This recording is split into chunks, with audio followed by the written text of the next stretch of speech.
Hey guys, welcome to another episode of Pop Culture Minefield TGIF.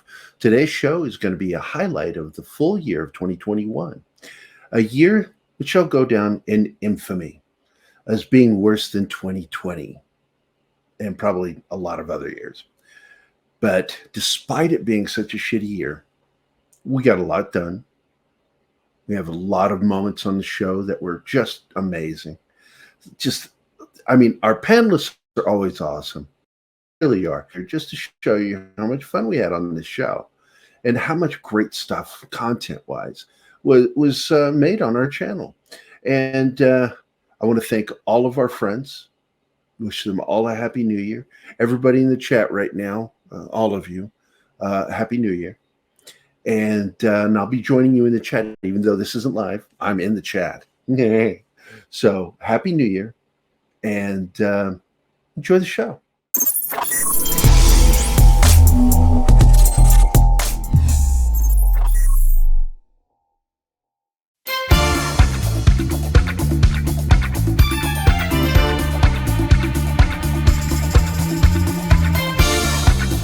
It's time for a little Funky Friday.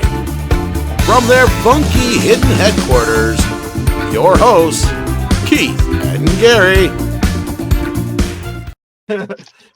First of all, I want to thank you guys for inviting me to your beautiful show. I really enjoyed last time. Well, we love you, finished I love you guys too.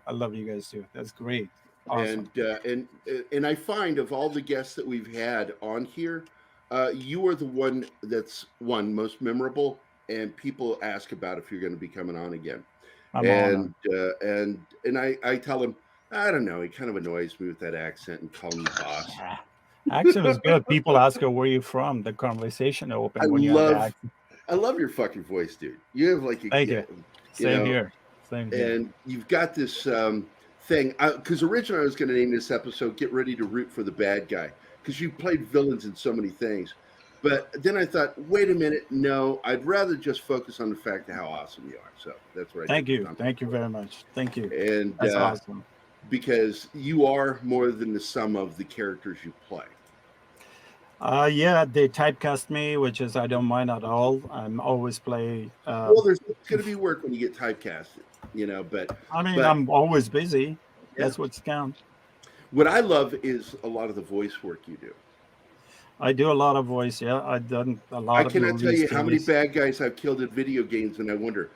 Actually, I did a Call of Duty. I know you did. Yeah. And I wonder. Call of Duty. Oh, that guy I just killed. I wonder if that was Fahim. That was me. That was fun stuff. So let's get into it real quick. How did you meet Del Dye? How did that come about? Them publishing your book. First of all, I want to thank Colonel Moffat, which is I served with him in Afghanistan 2010, 9 and 10. And he wrote the book for me. He came from New Hampshire to finish the book. It's called Fahim Speaks. And we put beautiful it the first artwork. So you did it. You did a good job. And I want to thank you. I want to thank you from the bottom of my heart. What a great job. I was so honored to get to do your book, dude. I really was. Thank you. And we put 300 pages together, and Captain Dill Dye, we approached him as he's a WPG publishers. And as soon as he looked at the first draft, he rejected us. He rejected us like 6 times. Go fix this. Chapter 5, chapter 6, chapter 9. Now, was that Captain Dye or was that his wife, Julia? Dr. Julia and Captain Dye, they work together. I am probably closer to her than I am with anybody, even Keith. She is like my female bro. Yeah, she's awesome. She is strict when it comes to editing. Oh, she's very tough. She rejected us like 6 times. I thought that I didn't have a chance to finish this book with my Colonel Moffat. I thought we don't have a history, but the way they put it together, and thanks to you, make the cover more visible, and don't judge a book by the cover. Yes, you do. You should. And Captain Dill Dye, we went all the way down to Hollywood, his house. We got invited, and we had dinner, lunch, 4, 5 times, 6 times. Then he fall in love with my story. Then he published it. and we got a gold medal, military suicide, and military nominated, and Tom Hanks endorsed it. Put a blurb, Yep. and President Obama, President Bush, Clint Eastwood, Bill Murray, Bruce Willis, Pat Tillman.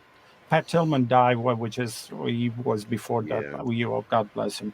Chris Hemsworth, they all endorsed it, and we're ready to make a movie right now that we call it A Man of Two Worlds, which is Lance Mitchell.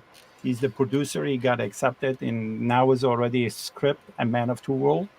And hopefully we're going to finish it next year, shoot it in New Mexico or New Hampshire mountains. That's fantastic, dude. Yep. I live in the American dream. Yeah, you are living the dream, my friend. And I love sharing those moments with you. It's like I get to be a part of it because I'm friends with you. And Stephen, you got anything to ask my friend about his career and the publishing? And the other question is, it's kind of simple. Are you happy? I'm very happy with it. I'm very happy. There's 110 pages stories. Of course, when you write a script, you have to polish it a little bit here or there. But this guy did such a good job, and Lance Mitchell. And I'm very happy the way the stories go with the flow, I'm very happy with it. And this is my last dream. I've been dreaming to become actor, author, Marines, and have a beautiful life, have a wife, beautiful child. And this is my last dream, which is make my movie become a movie, my story become a movie. Sounds fantastic. Should be a graphic novel too. Who said that? Awesome. Well, since the last time that we talked, what has been a role that you've had that has been the most surprising up to this point, as far as your Hollywood career? The surprising role, which is I did a Bill Murray, Rock the Casbah. I never played good guy before, and that was my first break, and I got a big role, Rock the Casbah. Bruce Willis, Bill Murray, and it was very hard for me to deliver that character because I'm always violent, killing, shooting, suicide bomber, this. Like I say, I was been typecast for a while, which is I don't mind at all. I want to introduce them how evil they are, and that was a little for me is challenging. And Bill Murray coached me, and he was tune it down for him, then deliver it. And thanks God to him, King of the Hollywood, Bill Murray, and I delivered it so good. And I'm a father myself too, at home with my daughter Sophia Fazli, which is I'm pretty cool and chill, but it was hard for me to deliver it on the screen in front of the camera. But we did a good job. I got to tell you, I saw the trailer yesterday. Ben, did you see it? Yes, I need a hero. You what? I need a hero. Yeah. I thought that was a hero. That was really gay, but at the same time, that was a fucking cool trailer. Trailer was great. But it was gay. That song is so gay. It was really freaking gay. He-Man was rainbow Sailor Moon hued. Well, that's been the thing about Adam as a character is the popularity with gay men is obvious, and they should play on that. I mean, fuck it, you know. I mean, it's Kevin Smith. Yeah, that's not gay. That's crying uncontrollably because I want to spot on Star Trek Discovery. Yeah, he's not gay. He's a pussy. There's a world of difference. True. Yeah, Ash. Oh yeah. Ash, what was the question you wanted to ask, Mikey? I think it was. Do we know if Michael Keaton will be playing Bruce Wayne or Thomas Wayne? That was it. Yeah. Okay. I'm having. He wanted to know if Michael Keaton was confirmed to play Bruce Wayne or Thomas Wayne. Oh no, it's Bruce Wayne. Bruce Wayne. I thought so. We have pretty much. Yeah, I just want to debunk a false rumor that had been going around. I won't say the name of the YouTuber who started it, but I'm sure you'll know who it was. Batman Beyond.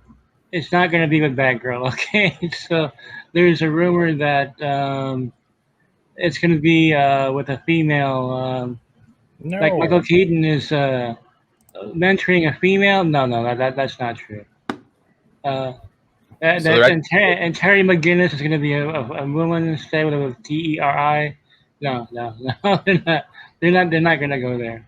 And when I first heard that rumor, before I even asked anybody, I knew it was bogus because you're going to have a film where you have senior citizen Michael Caine alone in the cave with a young female.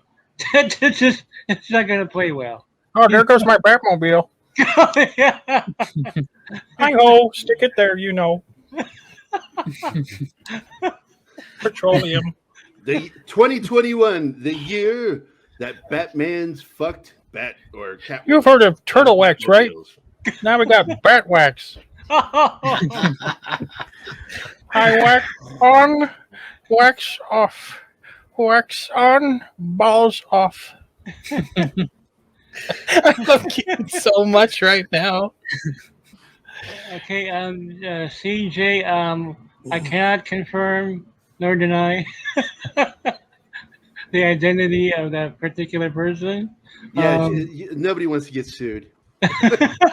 Nobody wants to get sued. Is it Tila? Now, Keith and I, we don't own anything. We are nobodies. So I will gladly say that I think didn't Jeff Buckley have an album called Grace on YouTube? Yeah. That was Grace Under Fire.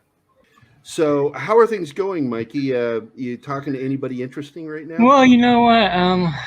Not us. It's interesting you guys should invite me on today of all days because August 21st is a 1-year anniversary of Geekosity. Oh, no shit. Yeah, 1 year. And it's also 2 years to the date of Spider-Gate, which is why most people know who I am because of that incident. So August will be a big month for us. We're going to do a huge Scoop Jam, which I'm going to announce that Pop Culture Minefield will be a part of. Oh, good. I finally got some work. So we're going to go crazy on the 21st of August. Like, it's been a long year, man. We came out during COVID, God, okay? what so a year. I became the COVID scooper, you know what I mean? Mikey, can I ask you a serious question then? For Suicide Squad in general, for those that haven't seen it, from rating 1 to 10, where would you place it? Ooh, man, you know, the first half, man, I give it an 8, but man, it drops in the second half. The first half is so strong that I would give it a 7 overall. That's a low rating for me. That's pretty low. But for a normal film goer, 7's actually not bad. At least it'll give us something to be like, what's the first half like? And then they can base their judgment on the second. That's a good, actually, it's a good prerogative. Yeah. Second half, man, it just, I'm really sick of buildings falling scenes in superhero films. Canceling and creating boundaries is the opposite of art and creativity. Exactly. I think Tarantino said it very recently, and I have to agree. He's somebody that I met a long time ago. I've been in LA a long time, and he used to work at a video store down at the beach, and we used to, chat briefly about films and stuff. If I was renting, a friend of mine lived down there, and to see him evolve in a climate where there was so much freedom, and he was able to, right or wrong, make a statement or do something, but at least the ability to make his art and the ability to make his films, those tools weren't taken away from him just because the zeitgeist didn't agree with him. It's like, you should have challenging ideas. You should be able to truth tell, even if you don't agree with it, that doesn't mean that it has to go away or that it's wrong. It just means you don't agree with it. You can't say, I don't agree with it, I'm going to take away the tools that allow you to even do your living or your art. That's the opposite of freedom. That is exactly what, if you talk to someone that does that, they're like, no, I'm all about freedom and diversity unless I don't agree with it. It was very funny. The first time I ever met Peter Jackson personally, so he used to live in a house where there was Peter and Fran lived here and Philippa Boyens lived here. They had houses right next to each other. And Peter, I was working on the Lord of the Rings, the extended edition special features, and we're at Philippa's house, and Peter had just bought her a brand new TV. and Michael Pellerin and I were going to calibrate it for her. And I asked her, I said, do you have any of the Fox DVDs where they actually have the THX optimizer on it? Do you have like the X-Men DVDs? And she goes, no, I don't, but maybe Peter does. And so she walks me over to Peter's house and opens the door, and she makes me sit in the kitchen, and she goes off to find the disc from Peter's collection in the house. So I had not met Peter by himself. I hadn't like had a conversation with him, and I'm sitting in Peter's kitchen waiting for Philippa to come back. The door to the kitchen opened, and there is Peter Jackson and Fran Walsh. They walk in, and Peter looks at me. He's like, "Oh, hello," like not knowing who the F I am, and I'm just sitting there. I'm like, "Oh, hi, I'm part of Michael Pellerin's DVD team, and Philippa just brought me here. She went to get a DVD because we're going to calibrate her new TV. I'm just waiting." And then Fran sits down, and she's like, "Oh, you're with Philippa." like, are we dating or whatever? I'm like, "No, I'm married." You know, at the time I was married. And then Peter's like, "Would you like some tea?" And I'm like, No. It's okay. I just need to get the disc, and we're going to go calibrate her TV and watch a movie. I was like mortified. That was the first time that I met Peter Jackson in person. It was hilarious. Like I'm some fan that just broke into his house. But it wasn't. It was so weird. It was so scary. It was one of those things where I'm totally nervous, but it all worked out. I think that the thing with Peter Jackson is, I think what he's doing now is he has the freedom as an artist to do whatever he wants. You know, he used his money and built the infrastructure of filmmaking in New Zealand. Very, very smart. Weta Digital, all of that stuff. It's incredible. And I think the Beatles documentary that he has coming out, which is amazing. It's footage no one's ever seen. As a Beatles fan, I can't even imagine what it was like for him to work on that and to see this footage that he was able to acquire, like 50 hours of footage where the Beatles are recording an album. It's amazing. And then of course he did the World War I documentary. You know, Peter Jackson uses money. He built an Air Force of World War I aircraft that he had built from the bottom up, recreated planes from scratch, working World War I planes. And he's a World War I fanatic. That World War I documentary where they were able to use AI and lip read and put voices, unbelievable. And while it might not be sexy for us that wants the next franchise, I mean, making The Lovely Bones, making King Kong, I think that, you know, doing the Lord of the Rings films, and then of course the Hobbit movies, and he has Bad Taste and Meet the Feebles and Brain Dead and Heavenly Creatures, which is a wonderful film. I mean, his cinematic output has been so extraordinary. I think he's found himself in a position where, you know, rather than dealing with studio executives or whatever, he's concentrating, because now he has the money and the tools and the talent and the infrastructure. He's delving into his own interests. And I think that how great is it to be an artist or to be a filmmaker and have enough autonomy that if he wants to pay for this footage that no one's ever seen in 50 plus years, the Beatles, and he can bring it to the world. I mean, for him, my God, I know we think Lord of the Rings and all that, but I think he's doing something that he, for himself, is probably one of the coolest things he'll ever do. I bet he would tell you that about his Beatles documentary, which I can't wait to see. It says, Mikey, this is from Old Redneck Nerd. Mikey, you think they're killing off Affleck still? Is Lucasfilm still not taking advantage of Luke fandom? And is Pattinson's screen test as Batman as bad as it's rumored? First question, they changed the scene where Affleck dies. Thank God. It may have been the fact that he went over the script and made changes, so that's probably why that was altered. But originally he was going to die, which I thought, well, you really, WB, you guys really want to piss off the fans. I wonder who came up with that idea. I'm wondering. It must have been who it was. Enjoy a lot of burgers. I mean, yeah, they were going to kill him off, and that was their way of phasing out the Snyderverse, because they were going to borrow from one of your favorite comic books, Crisis on Infinite Earths, you know. You mean borrow? You mean loosely? Just use things that benefit what they want to push? Exactly. Oh, for fuck's Here, sakes. there's a comic book basis for it. The Earth is gone. It's Snyderverse Earth, but yeah, but Momoa's still alive. So Wait, so the Earth is gone, but the guy underwater, that's the Earth is 90%. What? No, that doesn't. No. Ow, head hurt. Ow. That's so yeah, so they're gonna kill off Affleck, but Amber Heard gets a franchise. So that's All I can think of is 2 hours of pooping on the bed. When I hear stupid decisions like that, this scene. This town needs an enema. I love you so much. What were the other questions again? There's 2 more questions there. It was the Luke fandom one. Oh yeah. No, you're gonna see more of Luke. When it comes to Star Wars, you can be a little bit more confident on the Disney Plus side of it. It's the theatrical side that's gonna have you continue to worry. Mikey, I want to ask you a quick something about that. The Luke stuff, is that because they hired that guy that did the CG fixes on YouTube? Lucasfilm actually hired him, and so they're actually going to use his abilities as best as possible. Do you think that's also a partial attachment of why? Yeah, that's a large reason why. I thought so. That guy on YouTube nailed it, and they actually hired him, and he was a YouTuber. Oh yeah, there's a big reason for that. So yeah, it's good. As for Pattinson, I tell you this.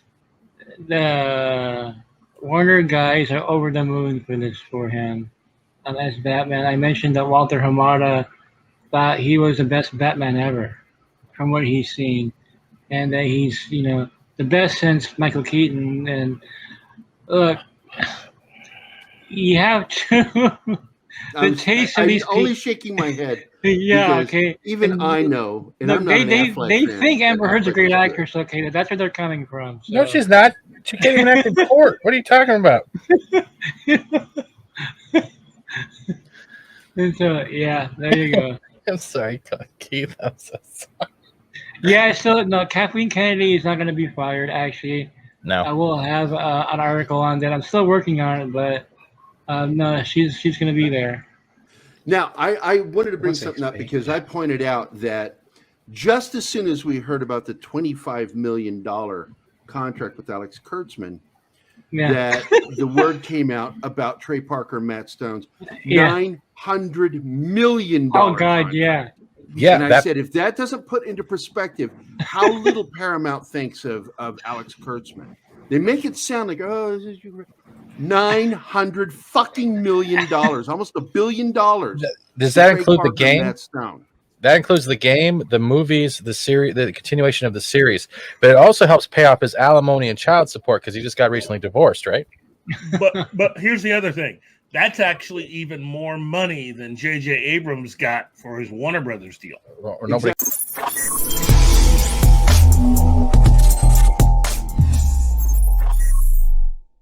Because look, man, this is a basic truth about nerds in particular.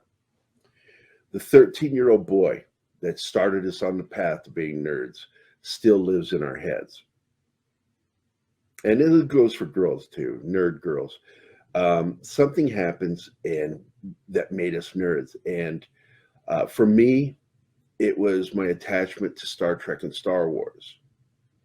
And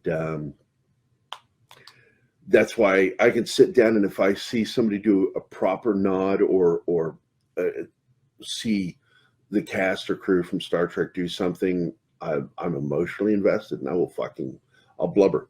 I will blubber because that 13-year-old kid is coming back out again.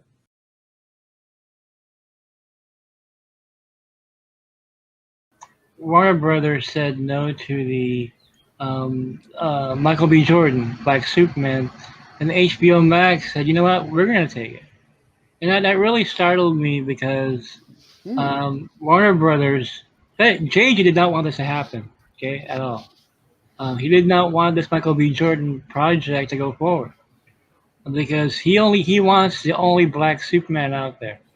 And he feels it takes the uniqueness away from what he's going to do. It's going to overshadow it. JJ wants to own the only Black Superman. Well, yeah, Wow. you know, Hmm. and there's some dirt on this too. I mean, look, guys, the only reason why that project was ever greenlit is because Warner Brothers is really sensitive about the racial issues with Ray Fisher. That's the only reason why. The timing of it, come on, it doesn't get any more obvious that they would announce this like after the Ray Fisher issues, right? It's Hamada. Yeah, it's exactly Hamada, and so that's why the whole thing was even greenlit. Mm-hmm. Remember when JJ first signed, they were talking about him doing one with Cavill, all this discussions. All of a sudden, he became Black Superman. I'm like, huh? You know? And then so I started digging, like, why was this greenlit now? I'm like, what is this? And well, you know, they want to steer the narrative away from Ray Fisher. This is our special Blade Runner edition that we're going to be ongoing. And our first guest for our Blade Runner discussion group is none other than this guy named Paul Salmon. I don't know what he's done. Somehow involved with Blade Runner. And, of course, our panel is here. Ian, T-shirt, and Grim. And all of us are huge Blade Runner fans. Ian, of course, is the guy that's in charge of the Blade Runner group on Facebook, which he very kindly said was inspired by us. And we, Blade Zone, were inspired by none other than you, Paul. I read your book and I said, I gotta put this online.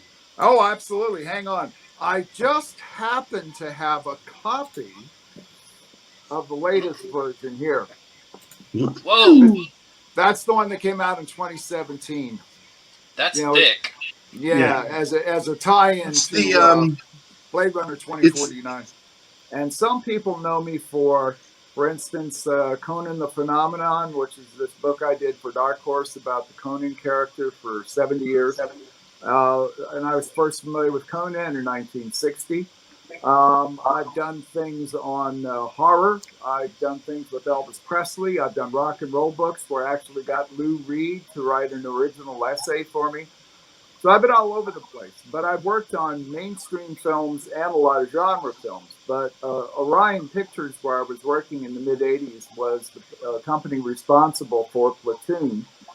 And that was shot in the Philippines. And providentially or not, I was raised in the Philippines. I was in a military family. I was at Subic Base, Sangley Point, Clark Air Force Base.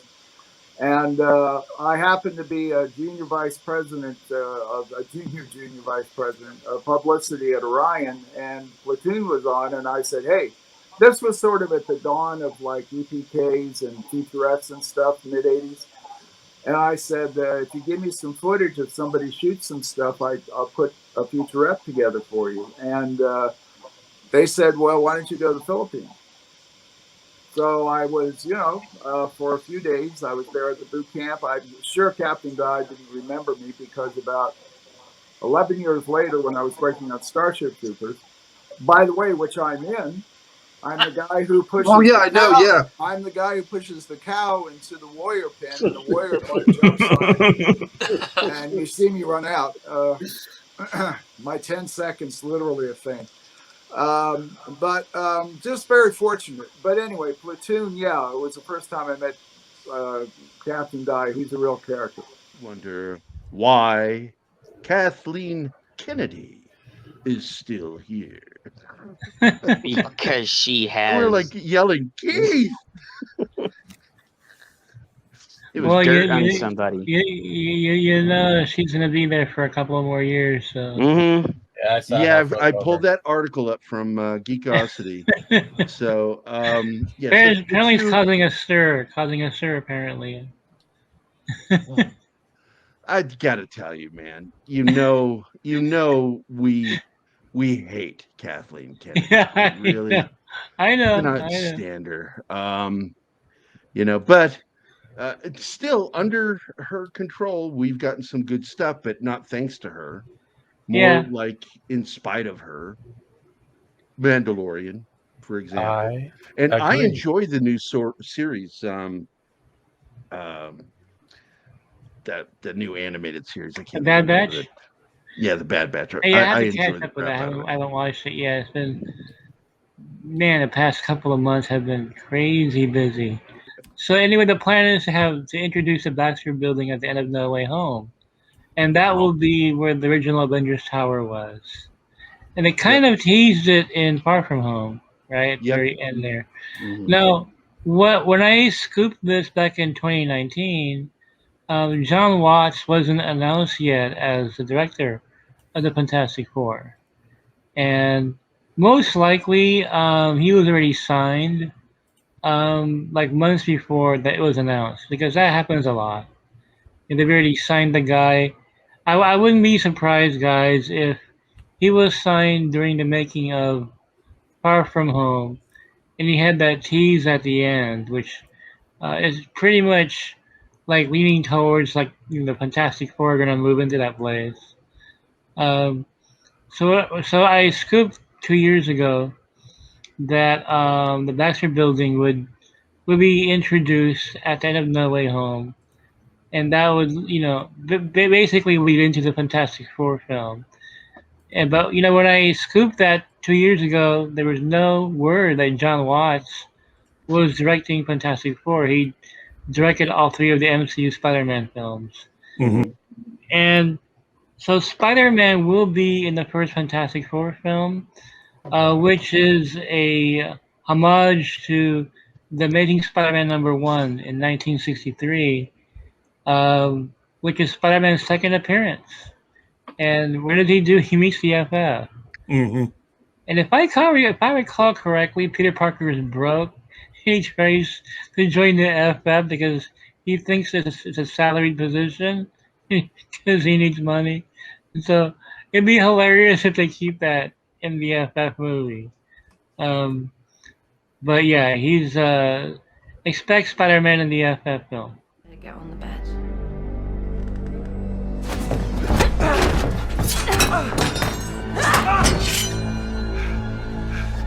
What are you doing? Waiting. For what? Matt, I need him too.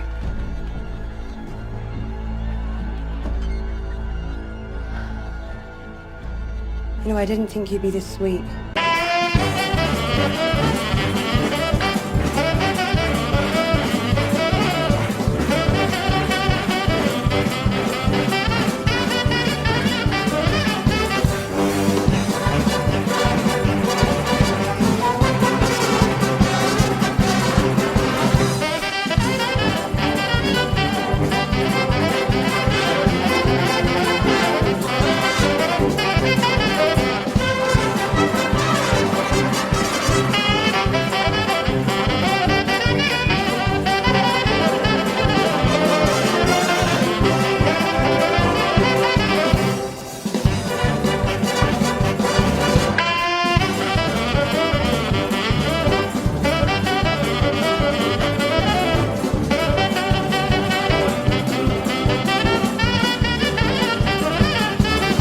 What I've found since I dipped my toe into the whole YouTube space is I think we're actually a good bunch of folks.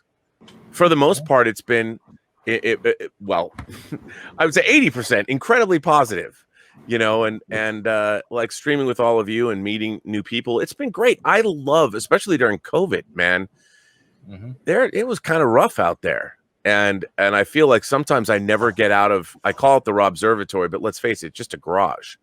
And sometimes, there's you want to believe there's a real world out there with vibrant people. And I think that's what YouTube has done. I've met so many cool people and streamed with so many interesting folks from around the world right now, for instance. And it's been pretty great. And I'll say things that get me in trouble. So, I have no filter. Oh, if no filters. I have a question, Robert. I'd like to know, how do you, when you're coming on a show, when you're coming on a live stream, do you prepare, or do you just have everything perfect to say just already upstairs? That's actually a really good question. On my show, on Robservations, I do some research. Like as a matter of fact, I spent a long time trying to find something to talk about. So I do research, and I try and find multiple articles and also multiple points of view. But on the other hand, there is something to be said for spontaneity, and when I there's a lot of time, like for instance, this show, like I have no idea where this show is going to go. I didn't even know we were going to talk about Tango Shalom. I had no clue. So when I go on other people's show, I feel I'm at their disposal. So whatever, we want to talk about, I'm here. I feel like everyone is king of their own hill. And when you go on someone else's show, that's their hill. And you come to visit. And it's like when I speak at a convention or something, I am at the convention's disposal. And whatever they want, like if somebody, I remember I was flown to a convention in Fort Collins, Colorado. It was a fan-run convention put on by the community. It was a fantastic convention. I loved being there. And if someone's bringing me there, I'll stay for 12 hours. And then we'll go to the bar and I'll stay for another 12 hours. But I feel like it's such a privilege when somebody invites you somewhere to talk. Like I don't want to have an agenda. And I just want to go on whatever you, because that's what, when I was growing up, going to conventions and meeting people, I was a huge fanboy growing up. And that's why I love conventions, because you could meet people and talk to people. And I feel that it's such a privilege now to be a part of that. So when someone asks me to go somewhere, I don't really prepare because I don't know what they're going to ask me. But I go with an open mind. Captain Dye was so funny. I mean, he's got a great sense of humor too. I know we're supposed to be talking about Blade Runner, but a very quick Starship Troopers story. I was originally I had worked on RoboCop 2 with the producer John Davison as the CG supervisor, and also did 2 other on-location jobs. I was in with them in Houston for 8 months, and so when Starship Troopers came up, I was offered early on a job as sort of a general CG supervisor again. But then Sony Pictures had this new company called ImageWorks, which was an in-house effects group. So I lost that job. And they said, well, look, we like working with you. What do you want to do? I said, I don't know. What do you want me to do? And I'd worked with Paul Verhoeven on RoboCop and John. And that was one of my pictures, quote unquote, at Orion as well. They said, well, why don't you write a book about the making of Starship Troopers? And I said, fine. You want to give me total access like I had before on Blade Runner? They said, sure. So I was with them for about a year and a half. And anyway, if you'll remember the invasion of Klendathu, when you have the drop ships that look like the old World War II landing craft, the LSTs, where, the front ramp comes and they all run out. And if you'll notice, there's all kinds of plasma explosions going off and all these. That's actually based on footage from the Normandy invasion that Verhoeven found. I always suspected that. Captain Dye took umbrage with that. He said, that's the goddamnest worst military maneuver I ever saw. I would never, ever say it. And I remember him going off because he and Paul was in the Royal Dutch Marines. And so he had military experience as well. But it was funny because Captain Dye went on and on and on. And Paul just stared at him and said, would you like to see the footage? The original footage? The original footage? And that was one of the few times I saw Captain Dye just kind of go. But I liked him. He's very good at what he does, and he's a very interesting guy. Well, if we're gonna talk Blade Runner, I definitely the first thing I want to mention about it is. Even though Neuromancer is probably credited with the birth of cyberpunk as far as a literature genre, Blade Runner, the visual of Blade Runner is the look that all cyberpunk has since tried to copy or ape or otherwise emulate, I would say. Yes. Oh, I know, endlessly. Never apologize for being a cat. William Gibson. I met Bill Gibson a couple of times, and as I say in Future Noir on my book, Bill was in the process of writing Neuromancer when he saw Blade Runner, and he was totally devastated by it because he said, "Fuck, can I say Yeah. Yeah. Fungo, Say whatever you want. Fungo. These people beat me to it. He walked out of the cinema, didn't he, Paul? Yes, and he's very interesting guy. He's tall, he's thin, he's very professorial looking. Obviously whip smart. But what was interesting when he and I met was that as an early adopter of home computers, there's a thing called the Timex Sinclair that I started working with in the early 80s. I remember those. And so I've been working with computers since honestly the earliest iterations of home usage. And so he was too. And so we were one of the few people at that period of time that could talk to each other about our excitement, Apple IIs and, Commodore 64s and 128. But years later, when I saw him after Blade Runner and I said, "Are you still angry?" And he goes, "No," he says, "the literary world knows me because of Neuromancer and my other books." And that did what I wanted it to. But he said, "Damn, I wish I had gotten that out sooner." That's a direct quote. Wow. And so, honestly, if you read, and this isn't self-aggrandizement because it's true, but if you read Future Noir, you are actually getting the real story. You are not hearing suppositions or people that have these theories or hypotheses. It's genuinely what happened. And it's not from me. It's from the horse's mouths. It's from the people who did the props, who did the wardrobes, who were the actors, who were the producers, who were the writers, the guys who did the makeup, the guys who didn't like Ridley, the guys that did like Ridley, the guys that didn't like John Young, the guys that did like John. I mean, it's this epic cast of characters. And that was one of the great thrills for me to do that book. I've written over 30 books.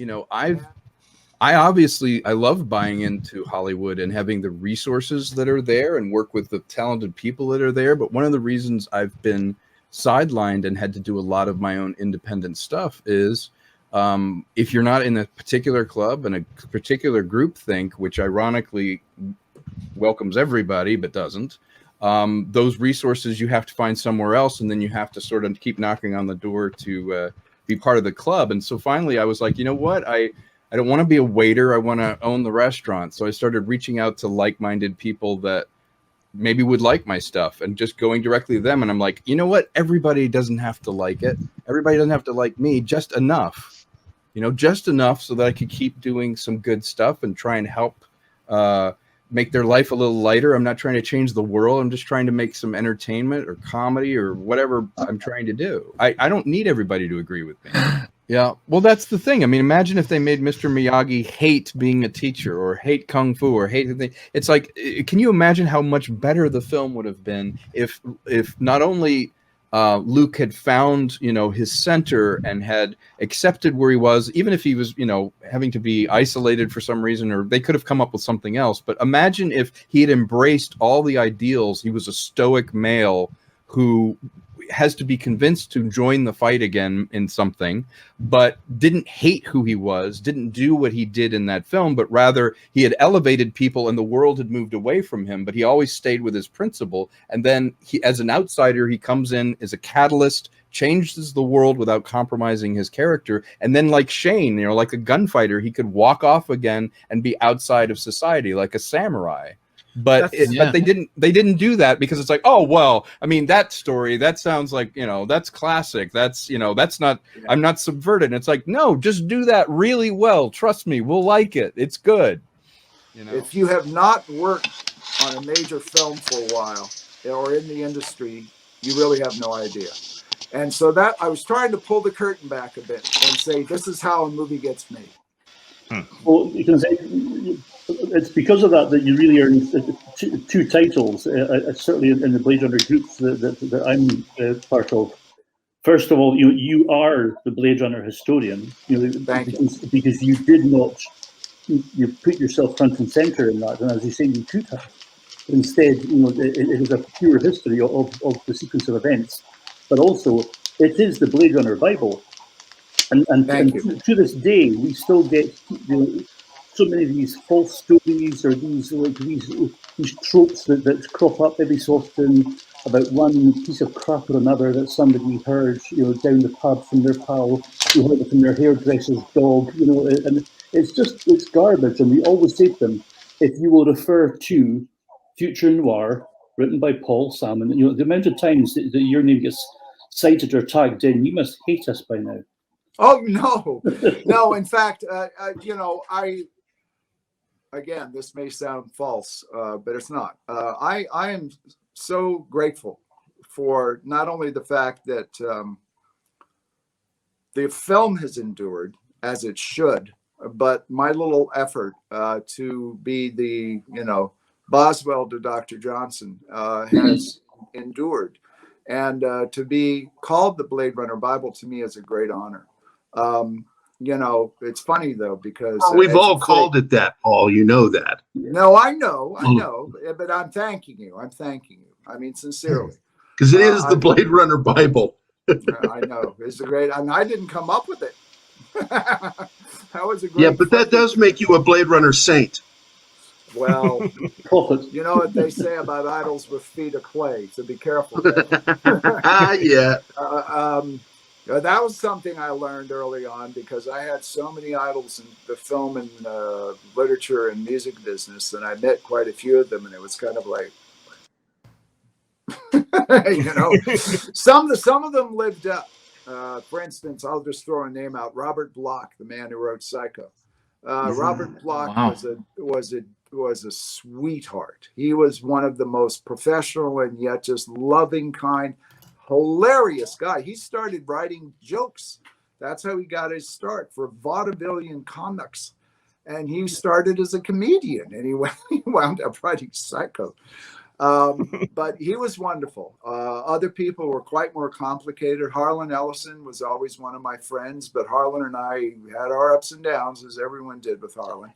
And Harlan, I don't think he had anybody in his life he didn't have a rough patch with. That's what I like about him. Harlan was a complicated man. And when we first met, which was in the mid-1970s, and I was in my 20s, I, of course, was starstruck with, and as that transpired, the late 60s through the late 70s were his golden years. And I had seen things like the Outer Limits episodes that he had written, like Soldier and Demon with a Glass Hand, which still holds up quite well. Yeah.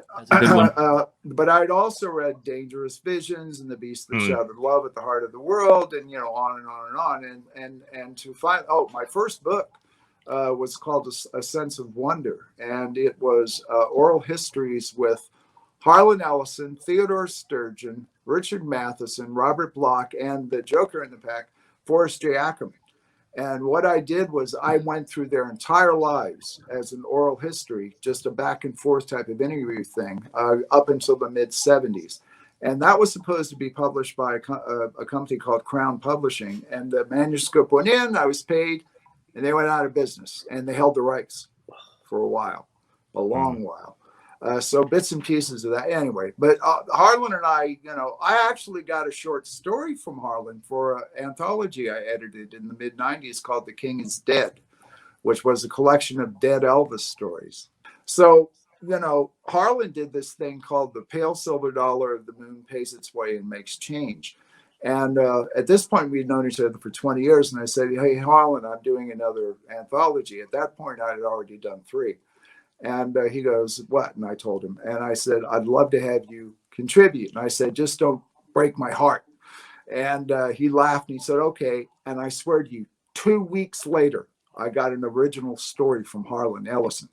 And that was unprecedented. I still have people come up to me and say, how did you get Harlan Ellison? I said, I asked him, and sometimes it's all it takes.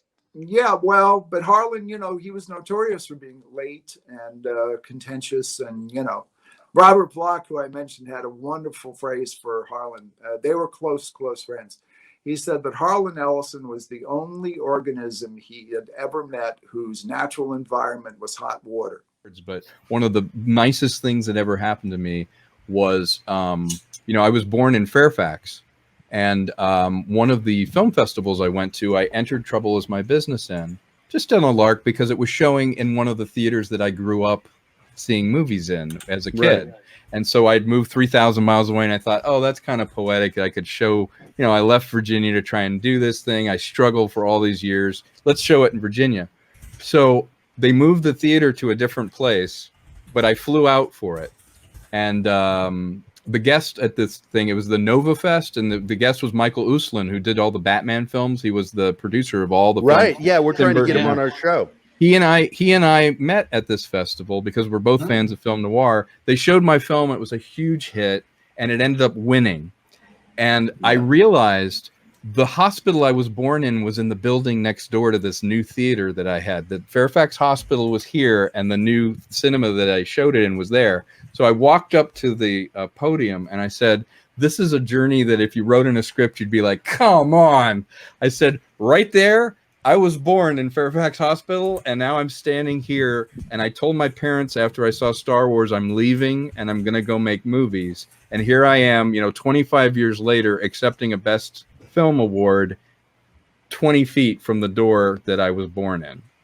And it gave me goosebumps to have that moment of, I felt like, well, for once, damn it, I did something. Like I actually did what I said I was going to do. I saw the film and through to the end. I got it done, and I showed it, and some friends from like high school came who hadn't seen me in like 20 years, and they're like, hey, that's amazing. You did something. It felt really good. And the fact that it was right next to where I was born just was that extra, you just couldn't have written it. It's certainly influenced my own creative work, writing and game design and so on. And I think the main thing I've taken from it is to have more than one thing going on. To have that sort of philosophical underpinning. And even if people don't notice that you're tackling deeper subjects, it raises the overall quality. I did an essay for a cyberpunk. It's called the Cyberpunk Nexus, which is a Blade Runner oriented series of art. Lou Tambone was the editor on that. It came out a couple of years ago, 3 years ago. And I did an introductory essay on that because if you'll notice in Future Noir, I never reviewed the film. But I finally had a chance to more or less approach some of these deeper themes in this opening introduction. And I called it The Drums of Doom, Blade Runner, Entropy, and the Death of Everything. And that's really my bottom line with it. Blade Runner is essentially about death. It's not about life. It's not about the struggle to stay alive, although it is about that, but it's essentially about oblivion. And I think, and I wrote about, and is now common knowledge, Ridley Scott's older brother, Frank, who he worshipped, had died prior, not too long before they started shooting Blade Runner. And Ridley was devastated by that. And he jumped into working on the film, partly as a form of therapy. And I just love that theme. God damn it. Welcome to another episode of TGIF with Pop Culture Minefield and Friends. And our dear friend Cameron Pasha is here as our special guest. And of course, my co-host right below me, the beautiful black beauty of, what's your name? Let's just start there. Let's just start there. He's doing the white guy shuffle, my friend. It's okay. White guy shuffle. And of course, we've got Viking Out of Time and Deleted Scene here on our panel. These are our Pop Culture Minefield friends. But that's the thing I find interesting about it is it really is the story about a man who falls in love with a robot at the end of the world. Yeah, and Harrison always thought it was sick. He always thought that Deckard was very perverted. I've known Harry for years, but he, as famously until recently, he did not want to speak about Blade Runner because he had such a hard time making it. He and Ridley were tangling, and it was all kinds of. Anyway, Harrison did a. He was very gracious. He's a flyer, and unfortunately now he's known for a couple of crashes that happened. But what he's not known for is the fact that he's done a number of rescues in Montana, in Wyoming, and Idaho, where he has actually flown helicopters to pluck. Helicopter sorties. Yep. Yeah, he's like Harrison's done some good works that you don't hear about because it's more sexy to say, oh, this guy crashed and almost killed people on a golf course. Well, guess what? He landed on the golf course because the plane went out over downtown Santa Monica, and he whipped it around to hit a place that was open. And he knew that there was a good chance that he wouldn't make it, but his decision was to go down in a non-populated. Anyway, I really hate disinformation has become the norm. And that is not only politics and medicine and everything else, but it just, this fracturing of what is true and what is not true. I'll tell you, I had someone say to me recently, there is no one greater than me. My mind and my reality is the greatest thing I can think of. And I stared at them, and I'm in Florida at the moment. I said, I'll tell you what, why don't you go down to Daytona Beach during a lightning storm and hold up a 9-iron and see if there's a power greater than you. I know, right? It's just maddening, and I get it because there are so many competing information streams and everything has become atomized and fractured and polarized, and I get it. But there are some essential truths, and without those, we are just doomed. We're all part of the same ecosystem. We're all fans. We all come from. So, in terms of that, we're all equal. We're all people that. First and foremost, I've been a fan of science fiction, fantasy, horror, whether it's comics or video games or movies or television shows or action figures. We're all part of that same space. And what's really interesting is, like, you could probably pick 50 movies, and all of us have seen those movies. So we're all qualified to talk about them. Then I have a question. It's coming from Script Doctor himself. Robert, have you read the man, the myth, the unbearded legend? I have not read that script he sent me. And I'm dying to read it because I have a little folder where I have my must read things, and that's at the very top. Although I did add something to it yesterday, thanks to my friend Charlie, that is right next to it. But I haven't read those two scripts, and I added a script that this is wild. I never heard about this before. So Michael Waldron, who wrote Loki, the Loki series, and he's also writing Kevin Feige's Star Wars movie, wrote a script called "The Worst Guy of All Time and the Girl Who Came to Kill Him." Now, I had not heard of this. I don't know if it's greenlit, but my God, is it a great... Not since I read The Last Boy Scout when it first went out as a spec script from Shane Black have I had as much fun reading a screenplay.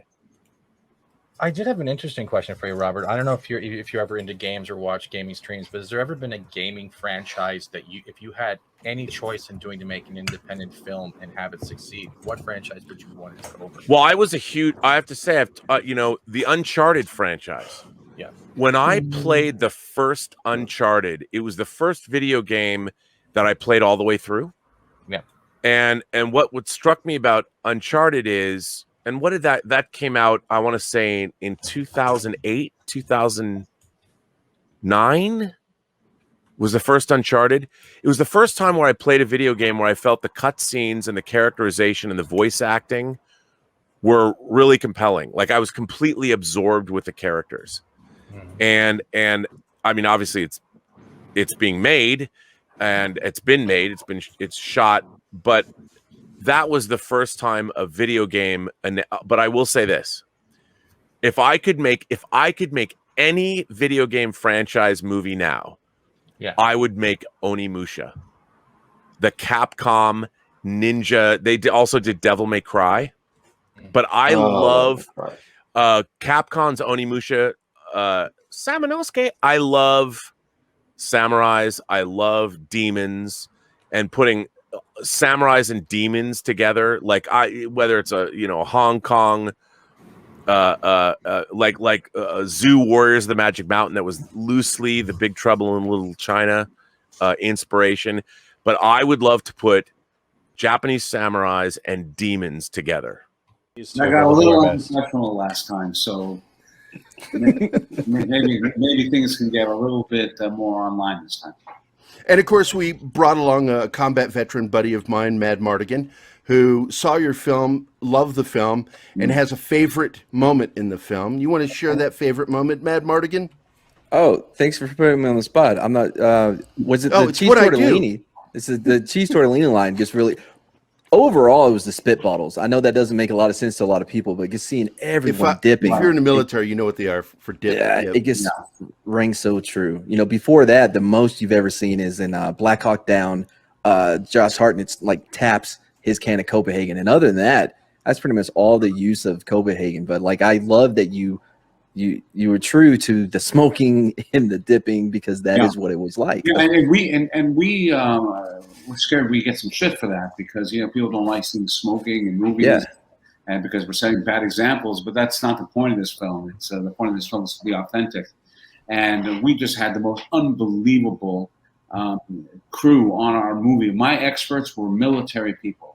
I hired a shit ton of Afghanistan and Iraq War veterans, including people that were at this outpost, combat outpost, and people that were in that battle. And they helped. They brought their own shit with them. Their own spit bottles, their own piss bottles. We really tried to be authentic. So thank you for that. Yeah, no, and it comes across because, like, I don't want to go on a tangent, but like, the Hurt Locker bothers me to such a degree. Like, I can't get 10 minutes through that. And the last time I tried to watch it was like a few months ago. I gave up 10 minutes, and I'm like, who was the advisor to this? And I looked it up, and he had to actually respond because everybody was saying this is not what we do whatsoever. And he was like, his thing was that, well, they couldn't keep it accurate because they had a story to tell, so they sacrificed it being anywhere near realistic or familiar just so that they can tell the story they wanted to. Well, I think personally, I think as a piece of cinema, The Hurt Locker is really masterful, and I really cannot speak to the authenticity of it.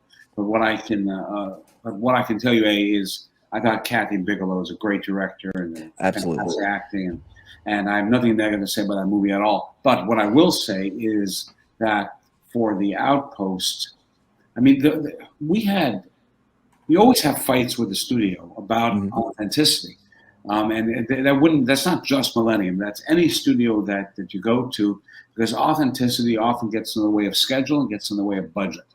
I know I have to have this, I have to have that, where we can settle for this or we can settle for that, and just move the process of making the movie along. But we were really fucking hardcore. Including the uniforms that we wore, the weapons that we were given. When we began off the film, we were told we had easier access to a certain kind of weapon than the ones that we used in the film. And even when we went into the sound design of the movie, we were so specific that it had to be the sound of that weapon, firing. Because we could have gotten. You might have noticed if you were really listening, Matt, but most people wouldn't notice and wouldn't give a fuck. But, it really was our goal, Matt. You knocked it out of the park. Like the 240 Bravo, every gun sounded just the way it's supposed to. Seemed like nobody wanted to keep their Kevlar on their head sometimes. Yeah. Well, we had, I'll tell you that, just to give them a shout out, that the two military experts that we had that were in charge of it were a guy named Jericho Denman and a guy named Ray Mendoza, who are like just brilliant at this. And they were super hardcore on our ass about this. And they're scary dudes, so we listened, but then we actually had people that were in the battle that were not going to tolerate anything that was inauthentic. What we're going for, Matt, and the reason why I think the movie was so successful in terms of the amount of people that saw it, is I think we had a shit ton of vets who saw the film and then got their families, their girlfriends, their kids, their parents, and said, this is what it was. Because they don't want to talk about it, but we'll show you. This is what it was. Yeah, and sure. I think that helped us a great deal. And I'm a veteran myself, as you know. Absolutely. Not a combat veteran. I'm not going to credit grab there at all. But and maybe because I was not a combat vet, not through any fault of my own, I just wasn't in the military at the time we were at war. But I sort of feel guilty about that sometimes. And like when I go to my reunions at West Point, some of my classmates were like you, Matt. They've been in battle. The bullets have gone over their heads. They've killed people. They've seen their friends die, and I haven't. And so I guess I did what I could, which is make a movie that sort of honors them. Can I ask sorry. No, I was gonna say, like, no, you really did, and I think you not having that combat experience really serves you well, like by being able to bring people in that have, rather than just, you know what I mean, like having it laser focus on your experience, like what you did, right? But like you were able to just bring in multiple voices, and it just really molded. It built something very beautiful and like very thank you. But there was something else which was kind of interesting, which is the Army that when I was an Army officer, it's different than the Army of today, including the language that they speak, the way that they speak. You know, like I noticed, for example, and this may be small, maybe something that you wouldn't even notice because you're in the thick of it, Matt, but you know, they kept referring to the bad guys as dudes. I shot that dude, you know, that dude over there, you know, and we never spoke. I never heard that word when I was in the military, but it's like ubiquitous now. And so we put it into the movie because the people that wrote the movie are not soldiers, never have been. And then I went in and I did my rewrite, and I was a soldier, but not a soldier of today. And then I brought in a guy named Hank Hughes to help me rewrite, who was actually a lieutenant at Combat Outpost Keating, and he contributed a great deal. And so by the end, we had it down pretty well. Last thing, and I'm going to be done. I know I'm kind of hogging, but last thing. Yeah, you're hogging the show, buddy. Sorry. Okay, last thing. Other people last here. thing. It's a panel. Last thing. Look, at the very beginning when they walk into the barracks, right, and one of them goes "Hua," and then the guy's like, "Yeah, it's a Hua," like, and actually, like, perfect because we hated it when people said it. So when you're in a permanent party, nobody does that. No. Yeah, well, you see, when I was in the Army, we all did that, you know. Yeah. Wow, you know. And, they want us to. We just. Oh yeah, they wanted it, and we're like, no. So, Mike, how are you feeling about the book so far? Oh, I'm tickled pink with the book. I can't wait for it to get out there, because once word gets out, there's going to be a huge demand for the book. I only hope we print enough, but we're probably going to have to go back to press at one time in the future. And the reason I say that is because the story is outstanding in every way. There's no lecturing. There's no scolding. It's all drama from the first page to the last, and every panel pops. There's not a wasted space in it. This is what I've been working for my whole life, and one of the things that keeps me going is I believe I'm a better writer every day. So I'm trying to write more, and as you know, Gary, I don't know if we're going to get into this before the show is over, but you and I are working on a project, and I may have to mention that. But anyhow, Thin Blue Line was obviously inspired by the events of the summer of 2020 and the Defund the Police movement. And this is my response. 20 years ago, a story like this wouldn't raise an eyebrow, but now it's considered controversial, which is insane. You're either for the rule of law or you're not. So if you play that video, then people will know what it's about. Yeah, we're big supporters of the men and women in blue. Both Keith and I, we support anybody who serves this country, and because we both have family. Plus, you know, I serve, but Keith has kids that served, and your dad, as I recall, too, right? Yep. Keith. Yep. So very service-oriented families, and Thin Blue Line, I think, is something interesting. Do you mind if I can I show the trailer video? Please. All right. Beginning with issue number 1, Mike Baron wrote Marvel's The Punisher for over 5 years, approaching it as a straight crime comic, without any superheroes, aliens, or robots. Over the course of 60 issues, Baron elevated the gritty anti-hero into one of the most popular and enduring characters in the Marvel Comics universe. Now he brings that same ultra-realistic intensity to his latest graphic novel, Thin Blue Line. In the middle of a long, hot summer, a police shooting ignites a city. Activists, opportunists, and provocateurs descend to riot, loot, burn, and kill. Thin Blue Line follows Officer Valeria Baca and her partner as their detail guarding the mayor turns into a battle for survival. Ride along on this harrowing tale of two brave law enforcement officers fighting for their community and their own survival in a world gone mad. Eisner winner Mike Barron has created an alarming tale that unflinchingly examines human fallibility on every level. Along with penciler Joe Arnold, himself a full-time police officer, and talented anchor Jeff Slemons, they've created a moving and entertaining story ripped straight from today's headlines. Thin Blue Line exposes the defund the police movement and its consequences for society, but several comic book companies have refused to publish it. Now we're asking you to join the effort to distribute it independently and help support the men and women of law enforcement. Get your copy of the only graphic novel to offer an unflinching and not always flattering look at the men and women of law enforcement during a time when we need them the most. Not all heroes wear capes. It's a thin blue line between the rule of law and a world of chaos. Which side are you on? Thin Blue Line by Mike Barron. Order now on Indiegogo.